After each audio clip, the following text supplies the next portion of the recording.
Pueblos en resistencia. Rebeldías. La justicia. Cosa Pública 2.0. Con Rubén Martín y Jesús Estrada. El análisis crítico de la realidad de cada día. Escúchenos de lunes a viernes en punto de las 3 de la tarde. Radio Universidad de Guadalajara, 104.3 FM. Esto no es jazz.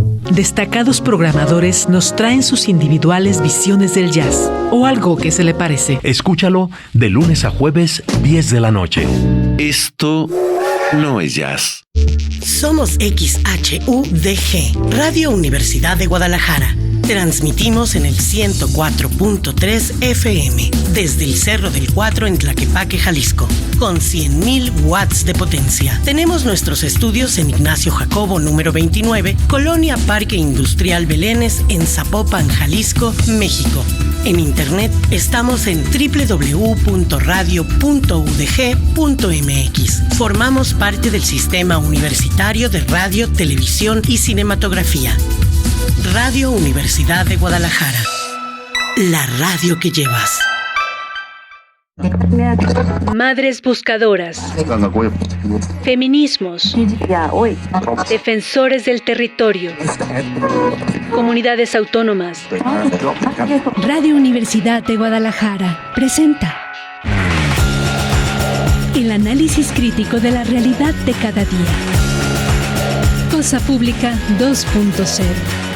Con Rubén Martín y Jesús Estrada. Comenzamos.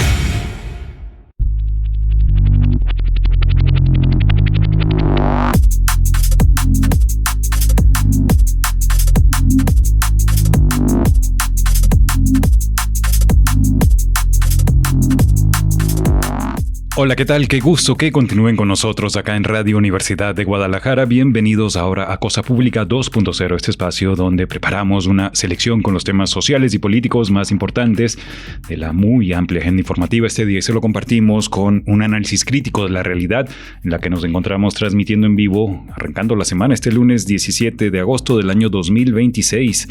Hoy vamos a compartirles varios asuntos. La primera parte del programa la vamos a dedicar a darle seguimiento a la crisis en torno a personas desaparecidas, porque a lo largo del fin de semana se han presentado varios testimonios de familiares de personas desaparecidas reclamando, digamos, no solo la falta de investigación y de localización de sus seres queridos, sino también pues algunos patrones preocupantes en esta crisis acá en Jalisco. A propósito de esta crisis también vamos a tener una entrevista esta tarde. Hablaremos con Héctor Flores, cofundador y vocero del colectivo Luz de Esperanza, el cual emitió este día un comunicado, por cierto, reclamando en particular al gobierno federal por la cancelación de una reunión que tenían programada para el pasado viernes.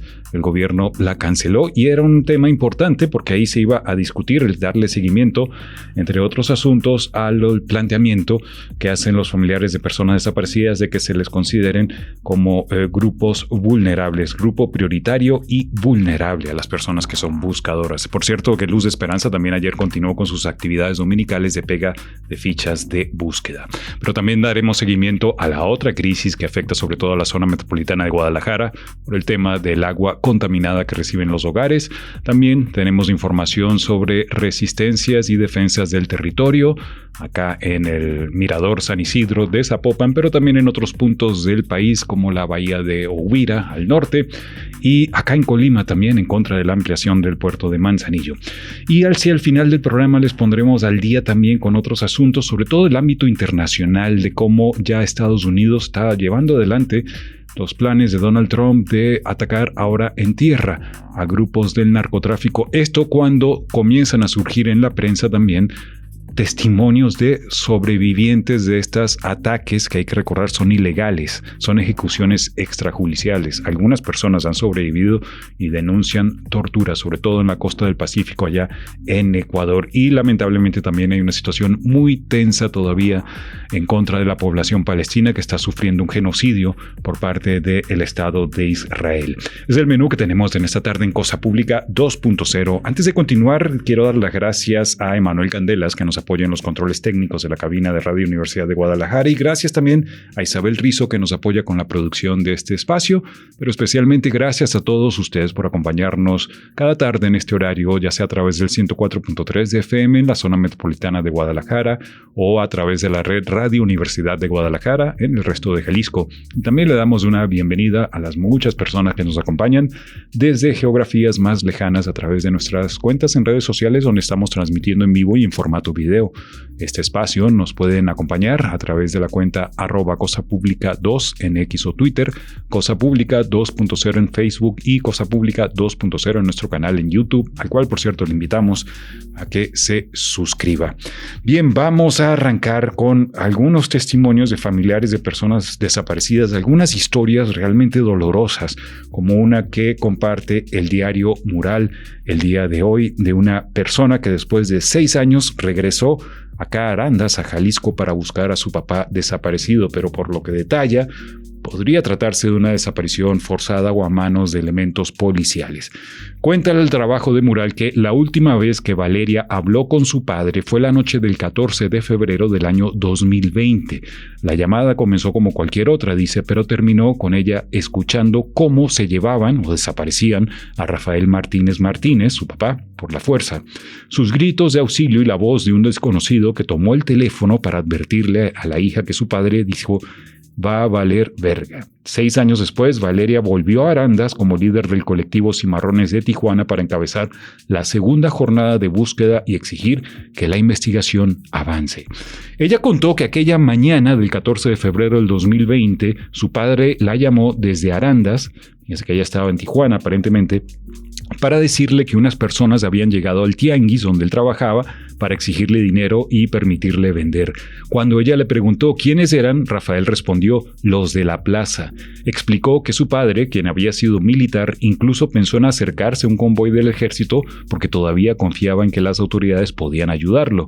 Más tarde volvió a llamarla para decirle que quienes pretendían cobrarle ya se habían retirado y que acudiría a denunciar el presunto cobro de piso. Pero horas después recibió otra llamada. Rafael le dijo que ya había presentado la denuncia, aunque inicialmente, según le contó, no querían recibirle el reporte. Fíjense, de pronto, mientras hablaban, alguien comenzó a golpear con fuerza la puerta de la casa. «Espérame, deja ver quién está tocando», alcanzó a decirle el padre a la hija. Él guardó el teléfono en el pantalón sin colgar la llamada y caminó hacia la entrada. A partir de ese momento, Valeria comenzó a escuchar el forcejeo. Según relató, oyó como varias personas lo sacaban por la fuerza mientras él gritaba: son policías, ayúdenme, por favor, ¿por qué me vas a detener? ¿Por qué me vas a llevar? Dentro de la vivienda también había 2 hombres a quienes Rafael les rentaba una parte de la casa y que, según reconstruyó la hija posteriormente, también fueron sacados del domicilio. Antes de dejar de escucharse, Rafael alcanzó a decirle: vale, son policías municipales, me van a llevar detenido y también se van a llevar mi moto. Esto fue lo último que escuchó, la última vez que ella escuchó la voz de su padre. La llamada permaneció abierta alrededor de 45 minutos. Durante ese tiempo, ella escuchó solo el ruido de vehículos. Primero, dijo, parecía que daban vueltas por el municipio. Después comenzó a percibir el sonido de una carretera. Luego se detuvieron en un punto solitario. Y dice, ya nada más escuchaba como los animalitos de la noche, recordó. Al final oyó voces de varias personas revisando las pertenencias de su padre. Entonces un hombre tomó el teléfono, se dio cuenta de que la llamada seguía activa y la insultó y después colgó. Desde entonces no volvió a tener noticias de su padre. La buscadora explicó que durante años la familia recibió diferentes versiones sobre lo ocurrido. Unas decían que Rafael había sido detenido porque robaba, que estaba relacionado con la venta de drogas o que había desaparecido por un problema sentimental. Nunca coincidían las versiones, recordó la hija. Señaló que durante 6 años únicamente tuvo como referencia aquella llamada telefónica. Fue hasta abril de este año cuando recibió una llamada anónima de una persona que aseguró conocer cómo había ocurrido la desaparición de su padre. Según contó, esa persona le dijo que Rafael había sido confundido y que el objetivo eran los 2 hombres a quienes les rentaba una parte de la casa. Le aseguró que 3 patrullas, fíjense, le aseguró esta fuente anónima que 3 patrullas municipales se llevaron a su padre y lo entregaron al crimen organizado. Además, le señaló un par de puntos donde buscar, entre ellos 3 ladrilleras. Valeria considera que esa versión coincide con varios de los sonidos y momentos que ella escuchó aquella noche, por lo que esa información fue incorporada a la carpeta de investigación mediante una comparecencia, a partir de la cual solicitó nuevas diligencias de búsqueda. Ella aseguró que gran parte de la investigación ha sido impulsada por ella misma y que la carpeta ha pasado por 8 agentes del Ministerio Público. Pues esto acá en Jalisco. La búsqueda, dijo, también ha cobrado un alto costo para su familia. Contó que en 2023, 2 de sus hermanos viajaron a Jalisco para realizar actos de investigación relacionados con la desaparición de su padre. Después de regresar a Baja California, fueron privados de la libertad y después asesinados. Fíjense, Valeria contó: mis hermanos vinieron a Jalisco a buscar a mi papá, regresaron a Baja California y días después los asesinaron. Pese a ello, aseguró que decidió continuar con la búsqueda de su padre. Recientemente concluyó su segunda jornada de búsqueda en Jalisco después de solicitar nuevas diligencias derivadas de la información que aportó recientemente a la carpeta de investigación. Sin embargo, acusó a la Fiscalía Especial Regional de Tepatitlán de obstaculizar las labores de búsqueda al no gestionar, pese a contar con varios meses para hacerlo, las órdenes de cateo necesarias para ingresar a predios que considera de interés. Relató que el primer día del operativo no pudo realizarse y que al día siguiente solo permaneció media hora en uno de los sitios inspeccionados. En otro punto, aseguró, los agentes ingresaron solos al inmueble y después únicamente le mostraron fotografías del lugar. Ella dice: yo no quiero venir a ver una casa, yo quiero buscar, quiero escarbar, reclamó. También señaló que apenas en noviembre del año pasado fue reconocida formalmente como víctima indirecta, casi 6 años después de la desaparición de su padre. Valeria insistió en que no regresó a Jalisco para confrontar a nadie, sino para buscar. Yo solamente quiero encontrar a mi papá, es lo que expresó al final de esta nota. Qué historias tan difíciles. Por otra parte, también hay testimonios de familiares y amigos de Octavio Haro, otra persona está recientemente desaparecida, apenas la semana pasada, y ellos cuentan que viven días de angustia por la desaparición. La incertidumbre crece para la familia y amigos de Octavio Haro Cachua, empresario del ramo inmobiliario de 43 años de edad, reportado como desaparecido desde la madrugada del martes 11 de agosto, cuando fue visto por última vez al salir del fraccionamiento Diana Natura en Zapopan. Una amiga cercana, quien pidió mantener su identidad en reserva, contó que Octavio salió casi a las 2 de la mañana y desde entonces no han tenido noticias de él. Esto es una nota que publica el diario Milenio el día de hoy. Cuenta que conocidos y vecinos perdieron toda comunicación con Octavio pocas horas después de su salida. Después, al no poder comunicarse y tras recibir información de vecinos que no lo encontraron en su domicilio, comenzaron las preocupaciones. El vehículo en el que presuntamente viajaba, un Mazda MX-5 gris oscuro, convertible con placas JBG 079A, tampoco ha sido localizado. La familia ya presentó la denuncia correspondiente y el caso fue turnado a la Fiscalía Especial en Investigación de los Delitos de Desaparición Forzada y de Particulares. Octavio es originario de Ocotlán, pero vive en Zapopan, es soltero y lleva casi 15 años dedicado al sector inmobiliario con su propia empresa. Además de su actividad profesional, generaba contenido y era conocido por mantener una relación cercana con los vecinos, amigos, familiares y compañeros de trabajo. En Ocotlán, cuentan, familiares y amigos también lo están buscando. Era muy fácil quererlo, eso es lo que te puedo decir. O sea, era muy fácil quererlo, era muy amigable en su conversación, en su manera de ser, una persona muy ligera y siempre estaba como dispuesto a apoyar a los demás y escucharlos. Pues no se metía con nadie, es una persona extraordinaria, es lo que comentaron sus conocidos. Precisamente por su personalidad, dice la nota, quienes lo conocen aseguran que la desaparición ha resultado difícil de comprender. La familia y sus amigos señalaron que no tienen conocimiento de amenazas o conflictos que pudieran ponerlo en peligro. Mientras las autoridades continúan con las investigaciones, los familiares, amigos y personas cercanas mantienen una comunicación permanente para difundir la ficha de búsqueda y ampliar el alcance de la información. Los días, dijeron, han sido particularmente difíciles para quienes esperan noticias. Por supuesto, vamos a compartir la nota completa y la información ahí con la ficha, con todas las señas y los datos de Octavio. Que por cierto, él forma parte, lamentablemente, de esta ola de desapariciones que están azotando el sector inmobiliario en Jalisco, según cuenta una nota del diario NTR, el cual hace un resumen, está interesante porque comenta el caso de Octavio y de Ricardo Cabezas, que ya conocíamos, pero le agrega la desaparición de otra persona dedicada al negocio inmobiliario inmobiliario. Fíjense cuenta, entre el 14 de julio y el 14 de agosto se reportó la desaparición de 3 empresarios inmobiliarios en Jalisco, los cuales siguen sin ser localizados al día de hoy. El primer caso ocurrió en Puerto Vallarta. Esto fue el 14 de julio de este año. El asesor inmobiliario César Rigos desapareció casi a las 5 de la tarde en el fraccionamiento Los Delfines. Él tiene más de 40 años de edad, es padre de una adolescente y es diabético, por lo que se alertó que la enfermedad puede causar problemas en su salud sin el medicamento. Él iba a bordo de un vehículo Jeep Patriot del año modelo 2011, que fue localizado abandonado días después en la colonia Lomas del Caupinal en Puerto Vallarta. Después, el segundo caso fue la desaparición de Ricardo Cabezas Talavera. Él desapareció el 30 de julio en la colonia El Batán en Zapopan. Su desaparición ocurrió casi a las 5:30 de la tarde cuando iba a mostrar un terreno en venta. La familia, por cierto, ha realizado varias protestas exigiendo su localización con vida. Incluso solicitaron que el caso se investigue como secuestro, dado que las cuentas bancarias de Ricardo fueron vaciadas. Y bueno, a esto se suma el caso más reciente, el de Octavio Arocachua, que acabo de comentarles. Hay preocupación entre el sector. Bien, vamos a hacer la primera pausa en Cosa Pública 2.0. Tenemos pendiente también la entrevista con Héctor Flores, el colectivo, por cierto, el cual pegó 1,200 cédulas de búsqueda el día de ayer en la zona de San Juan de Dios. Acompáñenos después de la pausa.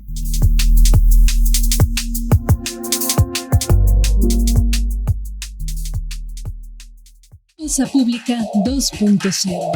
El análisis crítico de la realidad de cada día.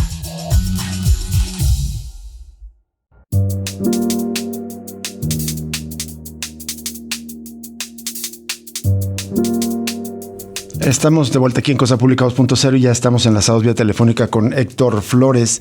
Él es vocero y fundador del colectivo Luz de Esperanza. Héctor Flores, ¿cómo estás? Muy buenas tardes. ¿Qué tal? Muy buenas tardes. Saludos, muchas gracias por la invitación. Al contrario, tenemos mucho interés en conversar contigo. Y bueno, hay varios temas, pero en particular emitieron ustedes un comunicado en el que pues están reportando de alguna manera, cuestionando que el gobierno, la Secretaría de Gobernación,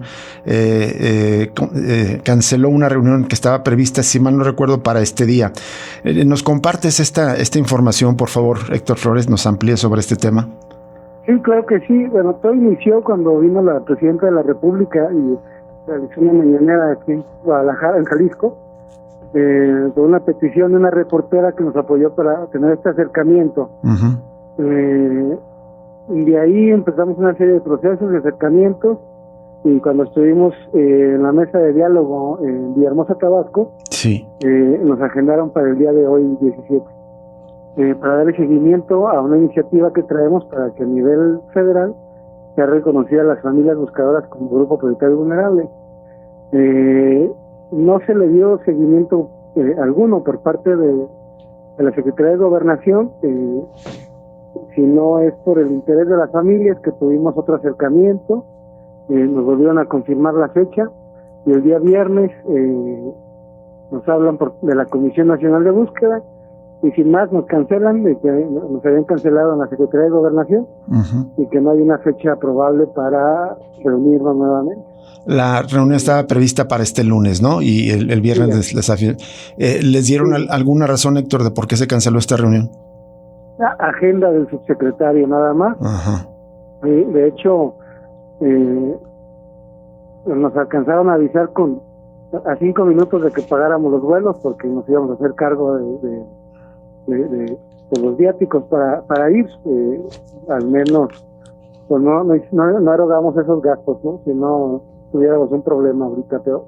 Estaban a punto de comprar los vuelos. Héctor, sí, aquí en el comunicado recuerdan que la anterior reunión fue en Villahermosa, Tabasco, el 2 de julio. Ahí, digamos, se establecieron como compromisos de tener estos encuentros siguientes, y en este momento, pues no, ya se los cancelaron. Sí, así es, y lo peor es que no sabemos para cuándo. Para nosotros es un tema prioritario, ¿no? Y yo creo que debería ser también en la agenda nacional. Pues han comentado en diversos medios y a través de diversas comunicaciones, ¿no?, que la intención de ellos es, y que de hecho se están reuniendo con los colectivos y las familias buscadoras. no veo más allá pues de que una sea una simulación, ¿no?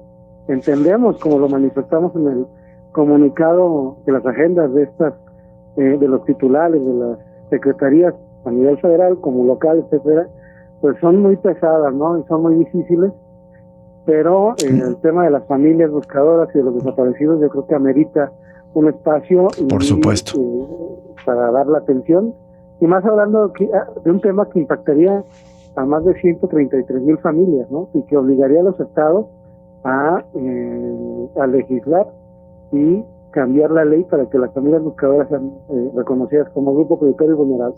Justo sobre esto quería pedirte que nos amplíes qué significaría que las familias buscadoras sean consideradas como un grupo prioritario y vulnerable. Nos da mayor protección legal a las familias y un acceso preferente a programas, ¿sí? Nos ayudarían con trámites gratuitos, incluso en los juicios donde estén las familias buscadoras, se verían con una perspectiva, serían los jueces obligados a verlos y a llevarlos con un tratamiento con una diferente perspectiva, ¿no? La atención sería prioritaria en temas de salud, tendríamos preferencias en programas sociales, económicos, en becas, cuotas preferentes en educación, inclusión laboral y protección en seguridad. Tendríamos más seguridad laboral, algo que es muy importante para las familias buscadoras, ¿no? Que perdemos los trabajos porque pues ningún empleador nos respeta las constantes reuniones y faltas por el tema de la búsqueda y el seguimiento a los casos, ¿no? Y un acceso, ¿no? A poder participar de la creación de estas políticas públicas. ¿En algún estado ya están considerados de esta manera las familias buscadoras? Solo aquí en Jalisco. Ajá. Somos el único estado en el que somos considerados grupo prioritario y vulnerable. En los acercamientos que hemos tenido con algunas otras autoridades, pláticas, pues al parecer el gobierno federal también no lo considera tan importante, porque ellos dicen que somos considerados, que somos víctimas en la ley general. Pero no es el mismo tratamiento y no significa lo mismo ser víctima que pertenecer a un grupo prioritario y vulnerable, y no se contraponen las dos situaciones, ¿no? Entonces, eso es. Yo creo que ese razonamiento no va por ahí tampoco, ¿no? Exacto. Sí, te saluda Jesús Estrada, Héctor, un gusto escucharte. De hecho, un gusto mío, saludos. Gracias. En estos días justamente hablamos con la mamá de un joven desaparecido que contaba del impacto económico, porque tiene 2 hijos desaparecidos. Lamentablemente la señora, en la búsqueda del primer hijo desaparecido, hubo un impacto económico, incluso perdió el empleo, y para ayudar económicamente a la familia, el otro hijo aceptó un trabajo aparentemente de estos engañosos y sufrió una desaparición. Es decir, esta parte de la seguridad laboral que comentas es fundamental, ¿no, Héctor, para los familiares de personas desaparecidas? Sí, es algo muy importante para ayudar, ¿no? A las familias. Es lo primero que perdemos, entre muchas cosas, ¿no? Y eso todavía pone a las familias en una situación de mayor vulnerabilidad, ¿no? Exactamente. Y así como comenta el caso de esta señora, qué triste, ¿no? Que a raíz de la primera desaparición, esta vulnerabilidad en la familia por la pérdida del empleo, había ocurrido una segunda desaparición. Exacto. Es inaudito. Héctor, una duda. Ahorita que comentabas que Jalisco es el único estado que ya reconoce a los familiares de personas desaparecidas como grupo prioritario y vulnerable, hasta ahora, ¿cómo ha ido la experiencia? Es decir, ¿ya se sienten resguardados? ¿Ya están llegando algunos de estos beneficios que supone este reconocimiento, o todavía está apenas empezando? Apenas empezamos, ¿no? Yo creo que en el presupuesto del siguiente año sí o sí tendremos que ver estas mejorías. En algunos temas he empezado. El secretario de Salud, en la última reunión que tuvimos con el gobernador, que estaba ahí, se comprometió a establecer reglas claras y para el acceso preferente de las familias buscadoras en materia de salud. Entonces esperemos que en lo podamos ver no muy tarde, ¿no? En materia de educación, bueno, no hemos visto nada, pero estamos esperando que sea una realidad. Y ahora también viene el trabajo de las familias ahí, desgraciadamente, ¿no? Velar porque sea una realidad y esté no solo plasmado en el papel, sino que sea que sean temas concretos que las familias podamos beneficiar, y sin duda estaremos levantando la mano y viendo que todos que podamos acceder realmente. Héctor, dices que Jalisco sí ya están declarados como grupo prioritario vulnerable. ¿Se ha notado, digamos, este estatus aquí en Jalisco a las familias buscadoras al declararlos de esta manera? En algunos y muy pocos temas, ¿no? Uh-huh. Al menos, pues, de las familias buscadoras hay un programa para que el transporte sea gratuito, ¿no? Eso ya es un avance, aunque la realidad en los temas de realmente importancia no hemos visto grandes avances, ¿no? Las autoridades, al parecer, no todas les ha llegado la notificación o no saben cómo lo que significa que las familias buscadoras sean un grupo prioritario vulnerable en Jalisco para tener un trato diferente, ¿no? Uh-huh. Que esperamos con el tiempo el gobierno del estado, no, desde ya, ¿no? Pero empiece a notificar y a dar estos capacitaciones en todas las secretarías para que el tratamiento sea de esta manera, ¿no? Y no solo quede en el anecdotario, ¿no? De que un gobernador en Jalisco en noviembre del 2025 hizo esta declaración y que no se lleve nada a cabo. Eso es. Héctor, hablando de reuniones con autoridades, ¿cuál es el calendario de encuentros con el gobernador o con el gobierno del estado de Jalisco por parte de los colectivos? Mira, para el 20 de agosto tenemos una reunión con sería una de las mesas de seguridad a las 11 de la mañana. Todavía no sabemos cuándo será la siguiente reunión con el gobernador. Hemos manifestado en algunas ocasiones que no se están llevando a cabo todas las mesas que quedaron y que nos anotamos la familia, ¿no? Hay una mesa muy importante que preside el maestro Gallardo de legislación, que esa solo tuvimos una reunión y nunca más volvimos a tener contacto ni seguimiento a estas reuniones. Yo creo que es muy importante, todavía hay temas que queremos que nos escuchen, ¿no? Uno de ellos es las instituciones que violentan los derechos humanos sean las encargadas de pagar sus reparaciones integrales, ¿no? El fondo, según el reglamento de la Comisión Ejecutiva Estatal de Atención a Víctimas, ellos hacen cargo de los pagos a través del Fondo de Ayuda y de Reparación Integral, de todas las violaciones que hagan cualquier autoridad del Estado, y eso nos parece que es muy mal, porque va en detrimento de este fondo, y si todas las autoridades no se van por la libre y no hacen pago de sus obligaciones o de sus responsabilidades porque está este fondo, uh-huh. Pero este fondo tiene otras funciones también, ¿no? Yo creo que es algo importante que se tiene que platicar y esta mesa de legislación con el gobierno del estado sería muy importante. Con el gobernador Pablo Lemus, ¿qué tema estaría pendiente? La vicefiscalía. Eso es. Sí, la creación de la vicefiscalía autónoma. Sí, estamos atorados ahí, ¿no? Y entrampados. Si no se publica la fiscalía de tortura, no podemos avanzar en la fiscalía de desaparecidos. Entonces, porque va la modificación en el mismo artículo de la Constitución del Estado de Jalisco. Entonces, yo creo que ese tema es muy importante y desgraciadamente como van las cosas, no creo que nos alcancen los tiempos para que tanto en el Congreso del Estado se pueda salir de la comisión, que ya está en comisiones, ¿no? la Fiscalía, y que se pueda aprobar para que entre en el presupuesto del año que entra. Entonces, parece ser que todo indica que no va a ser una realidad hasta 2 años después. Héctor, justo te iba a preguntar, viene ahorita la temporada ya en estas próximas semanas de preparar los presupuestos para el próximo año.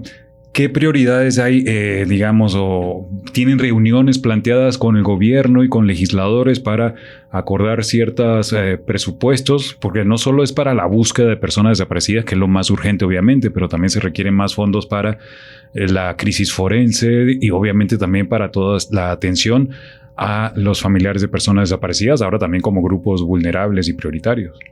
Sí, hasta el momento no hay nada agendado, pero sí es un tema que los colectivos traemos en el radar y que posiblemente en el Congreso solicitaremos a la Comisión Especial Legislativa en materia de investigación de personas desaparecidas del Estado, que se agenden reuniones tanto preparatorias como que sea una realidad, ¿no? También solicitaremos aparte, ¿no?, a los colectivos, y si no, bueno, al menos nosotros como Liga Esperanza sí lo haremos al jefe de gabinete,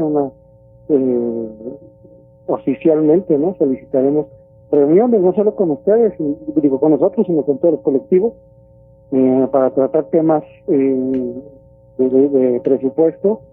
Lo que, si no vemos una fiscalía especializada realmente el año que entra, esta vicefiscalía debe de garantizar al menos la contratación de nuevo personal de mayor y de más clase, ¿no? Este año no tuvo contrataciones porque no tuvo presupuesto.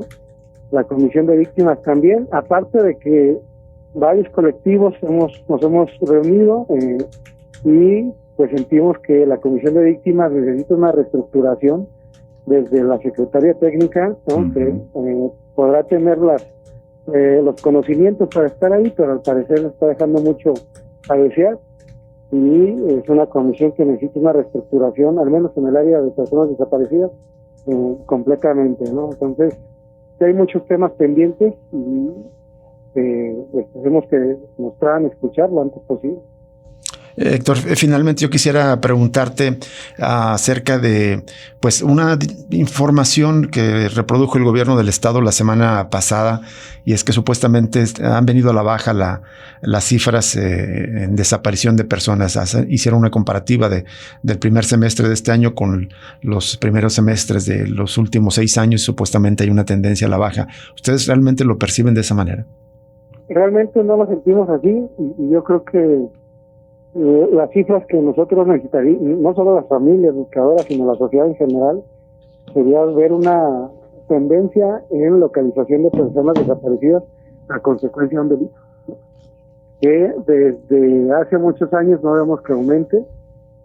Aumenta la localización de personas desaparecidas, pero que su desaparición no fue a consecuencia de un delito, pero las personas desaparecidas a consecuencia de un delito siguen desaparecidas, ¿no? En un estado donde somos el epicentro de las desapariciones, yo creo que esas son las noticias que necesitamos escuchar, y porque las cifras se pueden manejar mucho, ¿no?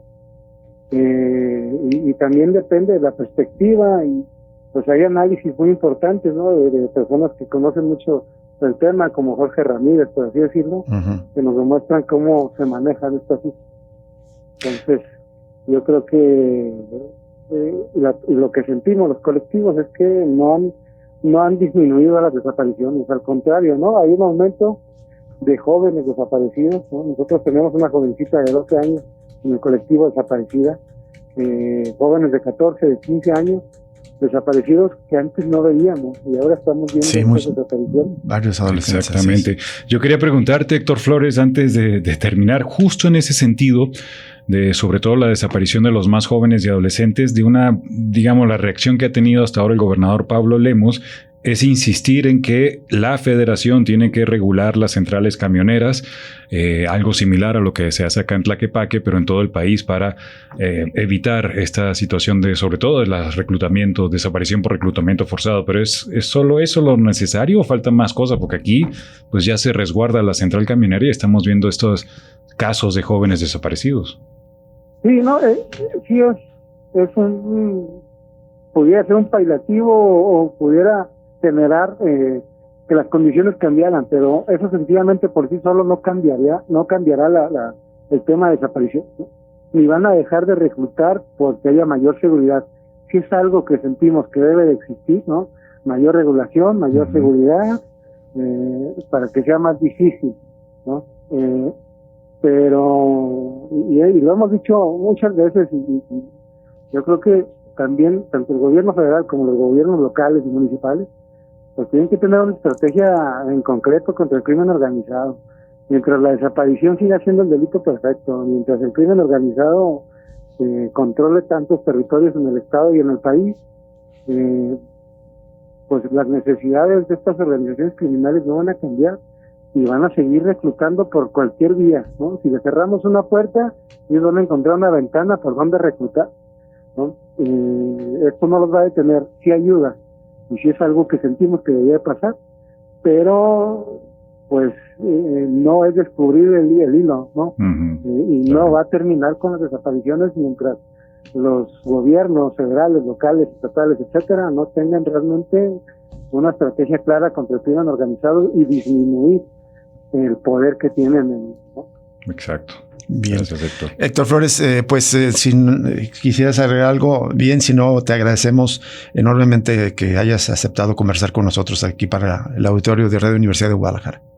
No, al contrario, les agradecemos mucho y quisiera aprovechar para invitar a todos el día 30 de agosto.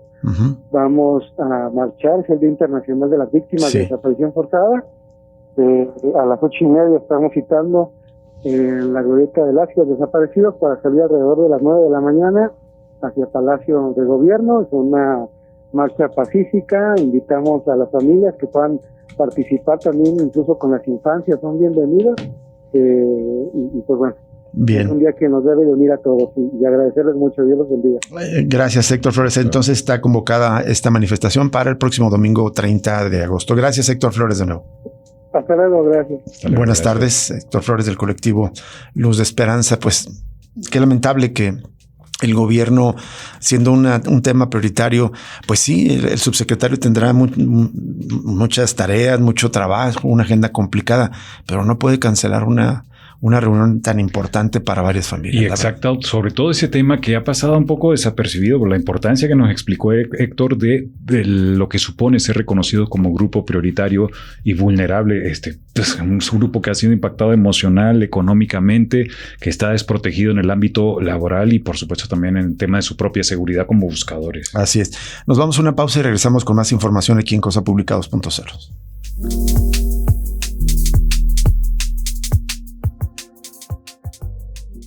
Cosa Pública 2.0.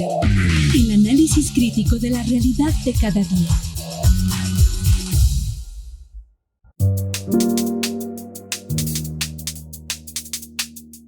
Bien, continuamos en Cosa Pública 2.0. Gracias por acompañarnos.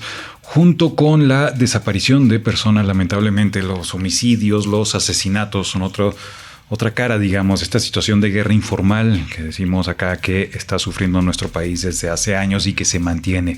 En este contexto ha llamado mucho la atención las cifras que ha presentado a lo largo de este año el gobierno federal de unas supuestas reducciones en la cantidad de homicidios. Pero las cifras podrían estar manipuladas, según señalan organizaciones como Causa en Común. El día de hoy, el diario NTR publica una nota donde cuenta que Causa en Común alertó que la variación en la incidencia delictiva de varios ilícitos en el país y en Jalisco no es normal y pudiera deberse a un posible subregistro y o reclasificación de las carpetas de investigación, más contando que este año hubo cambios en la metodología de registro por parte de las fiscalías y del Secretariado Ejecutivo del Sistema Nacional de Seguridad Pública. Causa en Común, de acuerdo a esta nota de los colegas de NTR, publicó esta semana el reporte ¿Qué dicen y qué ocultan las cifras oficiales sobre delitos en México, enero-julio 2026? El documento muestra evidencia de cómo, mientras los delitos como homicidio doloso, con el que se suele medir la violencia por parte de las autoridades en sus discursos públicos, tuvieron reducción amplias, pero a la par otros delitos relacionados con la vida aumentaron en algunos casos en mayor proporción. Es el caso específico de los homicidios dolosos. Causa en Común mencionó que las estadísticas oficiales muestran una reducción de 30% en el país en el primer semestre del año comparado con el mismo periodo del año pasado. Aquí la organización alertó del riesgo de la reclasificación del delito, dado que hubo entidades federativas donde aumentaron de manera desproporcionada los clasificados como, ahí está la cuestión, hay una clasificación que se llama otros delitos contra la vida. Eso es lo que ha aumentado.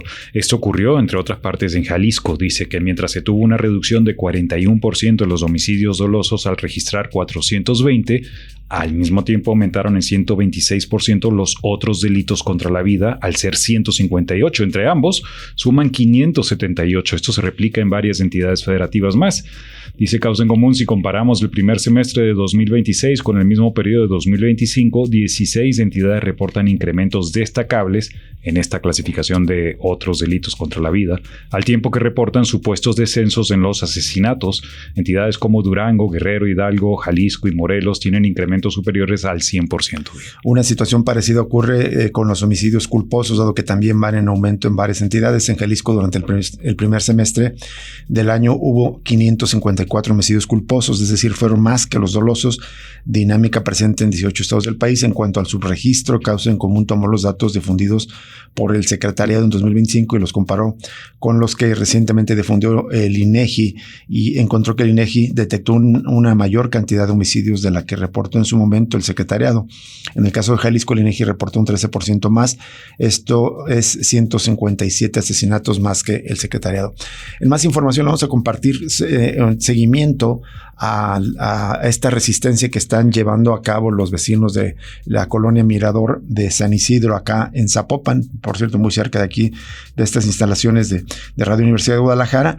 Y esto es porque están tratando de defender un terreno que en este momento es un espacio verde que ellos han protegido, que han cuidado y que estaba destinado incluso para ser un parque. Sin embargo, el gobierno del estado, a través del Instituto Jalisciense de la Vivienda, lo quiere destinar para construir un proyecto inmobiliario, el proyecto Legado.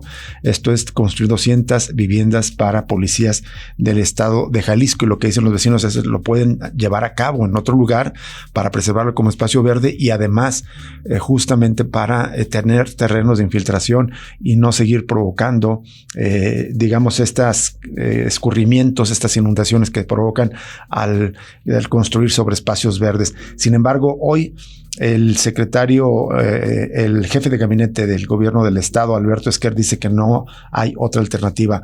Vamos a compartir esta nota de los colegas del Informe. Dice: la oposición de vecinos y las denuncias por futuras afectaciones al abasto de agua o inundaciones al tratarse de una zona de recarga hídrica no frenan el proyecto de construcción de viviendas para policías estatales bajo el programa Legado en la colonia Mirador de San Isidro en Zapopan.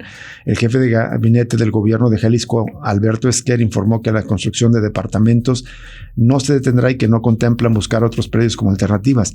Enfatizó que se cumplió con el proceso legal para obtener el terreno, la elaboración del plan ejecutivo y el arranque de las obras, por lo que no existe razón para detener las acciones. Citamos al jefe del gabinete, dijo: el proyecto a la fecha sigue, el proyecto no va a parar, se va a construir, pero lo que queremos es que los vecinos estén 100% enterados de en qué consiste, con toda la claridad, toda la información de que no hay inundaciones y que las obras que se tengan que hacer se van a hacer, pero que también tengan un parque ellos para poder utilizar también este espacio público y acceso a la vivienda para las familias de los policías, declaró. El funcionario señaló que en el programa Legado, mediante el cual policías del estado y sus familias pueden acceder a becas universitarias, mejores salarios, apoyos, entre otros beneficios, se contempla garantizar el acceso a la vivienda. El proyecto contempla la construcción de 200 departamentos en 10 torres de 5 niveles, y afirmó que el plan ejecutivo se contemplan obras de mitigación de inundaciones a fin de prevenir afectaciones, supuestamente. Y el jefe de gabinete dijo que también proyectan obras de vivienda en Tonalá y en otros municipios de Jalisco. Dice: estamos construyendo vivienda para nuestros elementos de seguridad pública y para sus familias. Tienen derecho a tener vivienda y vivienda barata, accesible. El terreno lo están poniendo el Instituto Jalisciense de la Vivienda, los créditos los están poniendo pensiones, es decir, el Instituto de Pensiones del Estado, y no los queremos poner en las afueras de la ciudad de manera discriminatoria, los queremos poner donde viven y habitan todos los jaliscienses. El conflicto en Mirador de San Isidro surgió ante la negativa de vecinos hacia el proyecto de departamentos para policías. Advierten que se trata de una zona de recarga hídrica y que las obras podrían generar inundaciones y afectaciones al medio ambiente, y también denuncian falta de socialización y alertan que la colonia ya presenta deficiencias de agua, drenaje, electricidad y movilidad, además de inundaciones y escurrimientos. En tanto, el titular del Instituto de la Vivienda, Guillermo Medrano, dijo que se instaló una mesa de diálogo, aunque confirmó que el proyecto continuará. También se reunieron vecinos con las diputadas. Esto todo ocurrió la semana pasada con diputadas de Movimiento Ciudadano, Gabriela Cárdenas, Mónica Magaña y Alejandra Guiadanz. Acordaron promover estudios hidrológicos de la subcuenca del Arroyo Seco y analizar un parque lineal. En tanto, el alcalde de Zapopan, Juan José Frangí, dice que recibió a los inconformes y se ofreció como mediador ante el gobierno del estado, pero notó que las torres siguen contempladas que van adelante. De parte del oficialismo dicen que los van a escuchar, pero no tienen recepción para modificar el proyecto. Me parece que sería pertinente atender la propuesta del diputado local de Morena, Alejandro Puerto, quien fue regidor en Zapopan, y él dice que Zapopan tiene muchas opciones de terrenos para ofrecer para no construir en esta zona que es un área verde para los vecinos de esta colonia. Otra cuestión, Rubén, solo en la declaración de Esquerra está de no queremos que se vayan a vivir a las afueras de la ciudad de manera discriminatoria, los queremos poner donde viven, habitan todos los jaliscienses. Vaya declaración, porque lamentablemente con los precios de la renta de esta ciudad, cada vez más personas están teniendo que ir de manera obligada o forzada a vivir a las afueras de la ciudad. Y otra cuestión que está pendiente también en todo este asunto de Mirador de San Isidro es la empresa constructora, ¿quién será? Digamos, ¿por qué tanta insistencia en ese lugar, en ese terreno? Son algunas de las dudas que todavía no se aclaran, como lo que decías, pues dice este diputado Puerto que hay otras opciones. Así es. Vamos a ir a una pausa aquí en Cosa Pública 2.0 y volvemos justamente para cerrar el programa de este lunes 17 de agosto.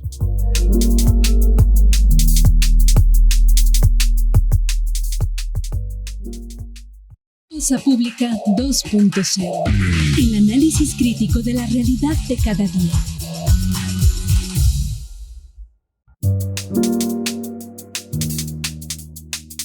Seguimos en Cosa Pública 2.0, solo para redondear el tema de la crisis por desaparición de personas y digamos de algún modo el tema con el que cerramos la entrevista con Héctor Flores del colectivo Luz de Esperanza, de si realmente van disminuyendo o no las cifras. Víctor Manuel González Romero, profesor investigador de esta casa de estudios, quien fuera rector también de la Universidad de Guadalajara, tiene ya 4 años prácticamente llevando un análisis cotidiano de las cifras que presenta especialmente la Comisión de Búsqueda de Personas de Jalisco. Y dice, cada lunes hace un corte de lo que ocurrió la semana pasada, dice que la semana que terminó la semana anterior es la semana con más desapariciones. Dice, la semana pasada, del 10 al 16 de agosto, se publicaron más cifras de desaparición que en cualquier otra semana del año. Es la cifra más alta incluso para la misma semana del año desde 2022. Por ejemplo, en 2022, esa semana fueron 21, en 2023 25, en 2024 43, 2025 34 y ahora fueron 64.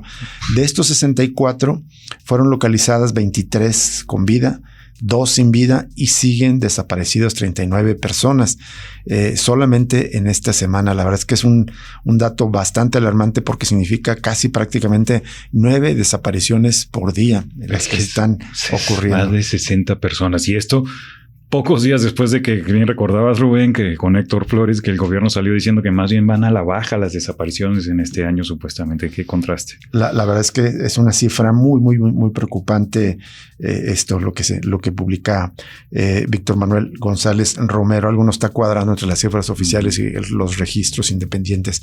Vamos a una nota de nuestra amiga y compañera Sonia Serrano que publica en NTR y dice que si se quiere que el Zapotillo dé agua a la zona metropolitana de Guadalajara, todavía se tienen que hacer obras por 9,800 millones de pesos.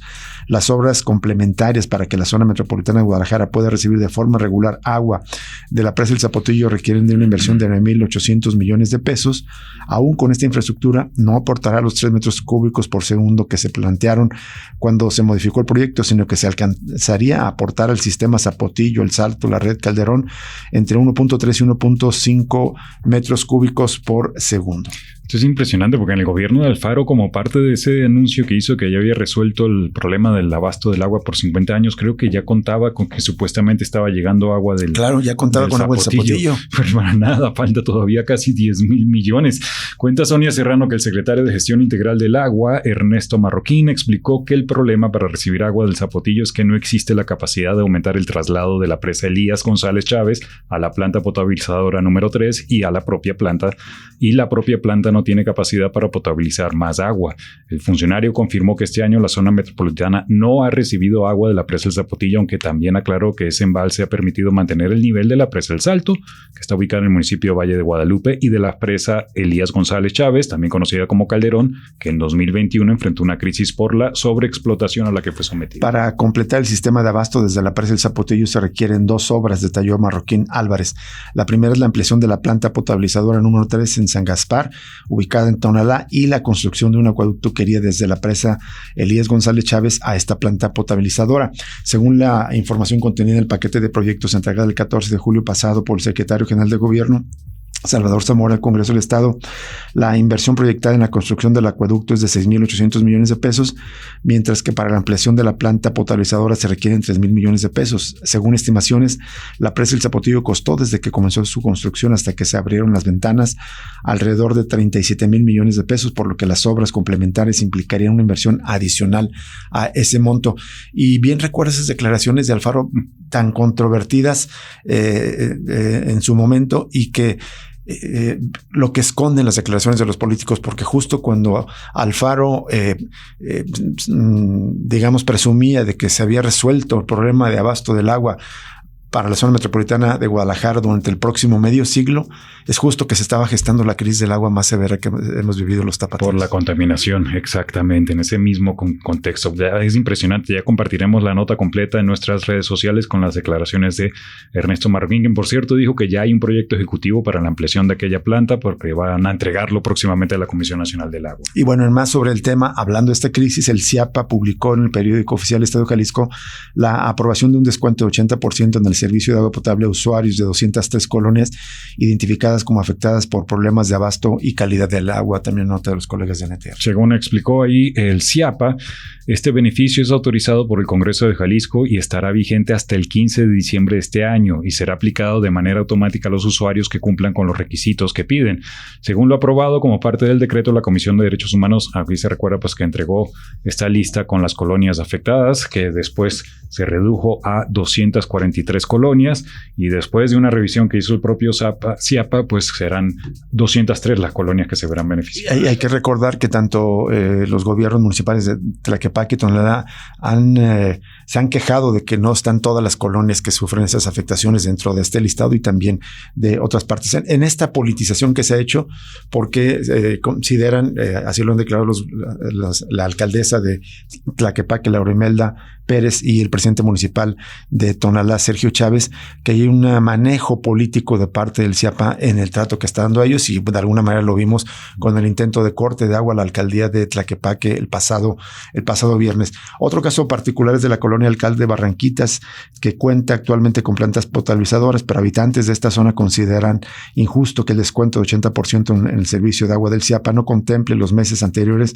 a la publicación del decreto que formaliza el beneficio. Una nota de nuestro compañero Pablo Toledo aquí en UDG Noticias. Y pues piden que sea retroactivo este descuento. Porque es una de las colonias que desde más tiempo vivieron esta mala crisis, esta crisis por mala calidad del agua que está surtiendo el agua. Y finalmente la Conagua dice que las concesiones de aguas vencidas desde 2009 y aprovechamientos de hasta 1 millón de metros cúbicos podrán entrar a un nuevo esquema de regularización. Gustavo Figueroa Cuevas, director del organismo Cuenca Lerma Santiago Pacífico de la Conagua, explicó que el programa permitió regularizar 1,302 títulos durante la primera etapa y busca incorporar a productores, ejidatarios, unidades de riesgo y municipios que quedaron fuera del esquema anterior. Esto en este tema de las concesiones de agua.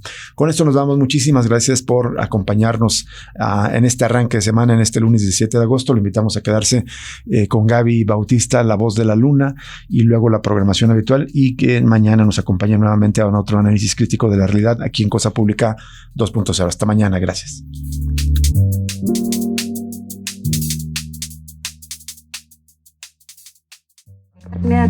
Madres buscadoras. Feminismos. Defensores del territorio. Comunidades autónomas. Radio Universidad de Guadalajara presentó el análisis crítico de la realidad de cada día. Cosa Pública 2.0 con Rubén Martín y Jesús Estrada. 104.3 FM.